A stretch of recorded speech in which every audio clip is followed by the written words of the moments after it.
मला सांगा वाढत्या गरमीमुळं तुम्हाला जे तुमचे इक्विपमेंट आहेत त्यांना कूलरमध्ये ठेवावं लागत आहे, ते कुठले इक्विपमेंट आहे, त्याला या गरमीचा काय त्रास होतो?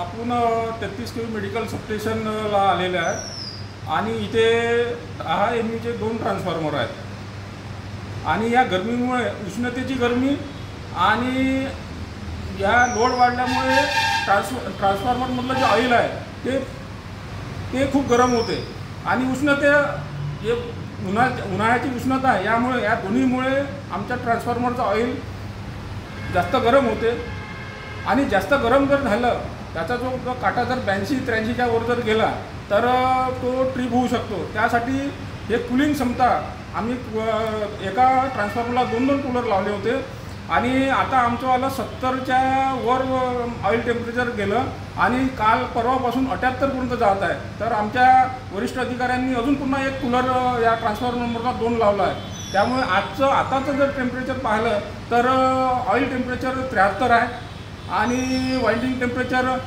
65 आहे। तर या ट्रान्सफॉर्मरला कूलर लावल्यामुळे याची जे ऑइल जे गरम होतं याची गरम होण्याची क्षमता हे कमी होते। त्यामुळे आमचा